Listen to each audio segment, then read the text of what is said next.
I'll never forget that night, sitting in my living room, staring at the security monitor, watching two guys in uniforms drill straight into my gun safe. My heart was pounding so hard I thought it might explode, but then I glanced over at my wife, and that's when things shifted. She wasn't panicking like me. She wasn't even trembling. She was standing there in the shadows, calm, sharp, almost dangerous. And that's when it hit me.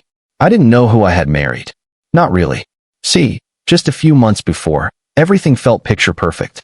We'd just moved into Meadowbrook Heights, this quiet neighborhood with manicured lawns and neighbors who wave like they've known you forever.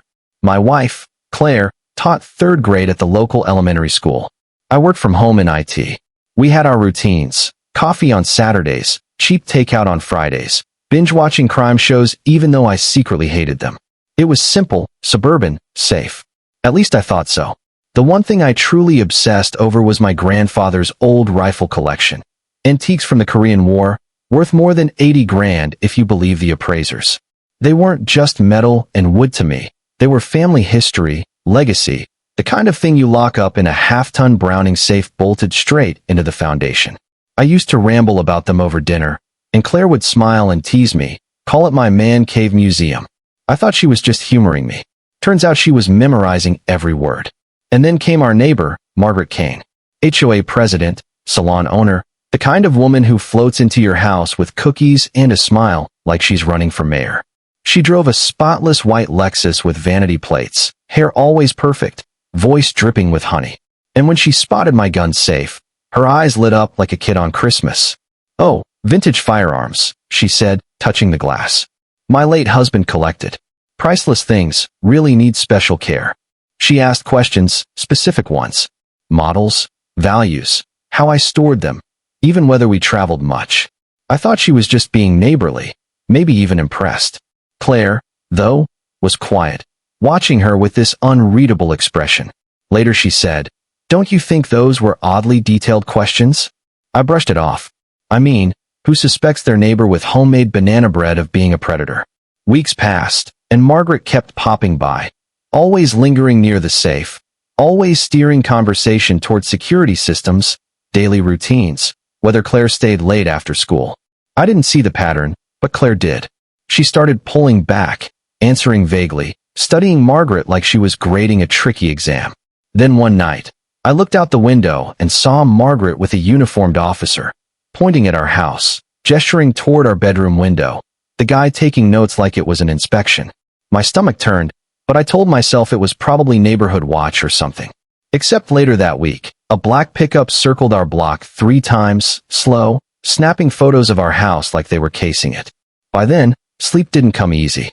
The tipping point came when Margaret showed up again, with the same officer she called Sergeant Daniels. He asked about my safe, my alarm system, when I usually left for errands. Claimed it was part of community safety assessments.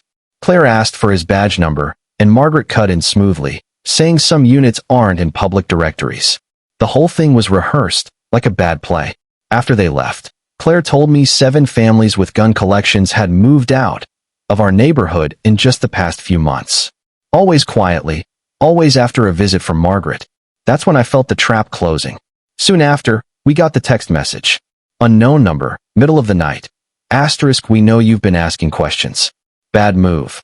Asterisk attached were photos, shots of our backyard, our cars, even my safe through the bedroom window. They weren't just watching us. They were in our space. I panicked. I wanted to grab Claire, pack a bag, disappear. But she just looked at me and said one word.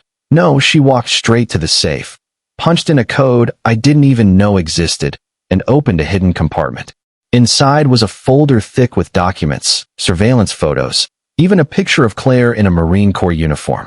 Turns out my sweet schoolteacher wife had served 6 years as military police. She had discharge papers, field reports, and, this blew my mind, evidence she'd been collecting on Margaret's operation since the second week we moved in. Photos of that fake cop staking out our place. Audio recordings of Margaret fishing for details. Even client records from her salons with military families highlighted. My wife hadn't been ignoring the problem. She'd been building a case. I sat there dumbfounded. "Why didn't you tell me?" I asked. Claire's face softened, just for a second. "Because I thought I'd buried that part of myself." But now they're threatening us, and I'm not letting them. That night, everything changed. Claire mapped out their moves like she was preparing for combat, because she was. She knew Jenkins, or Daniels, was sloppy, Margaret was predictable, and their muscle was just that, muscle. She had blind spots covered, countermeasures ready, even looped me in by asking me to rig the cameras, route fake audio, create digital decoys. For the first time, I wasn't just dead weight. We played along. Claire called Margaret, sounding defeated, told her we'd cooperate. Margaret ate it up. That night, just before midnight, 6 figures slipped into our basement with power drills and high-tech gear. I watched on the monitors as they cut into the safe, thinking they were seconds away from payday. What they didn't know was Claire had already secured the rifles and set the stage. When they pulled the first rifle free, Claire stepped out of the shadows, calm as ever. "Congratulations, gentlemen. You're the stars of tonight's feature presentation." Every one of them froze. Because not only was she standing there, but every angle of their break-in was being streamed live to law enforcement. The so-called sergeant spun, gun in hand, but the look on his face when he saw Claire's stance, it wasn't fear, it was recognition. He knew he'd been outclassed. Within minutes, real police stormed in.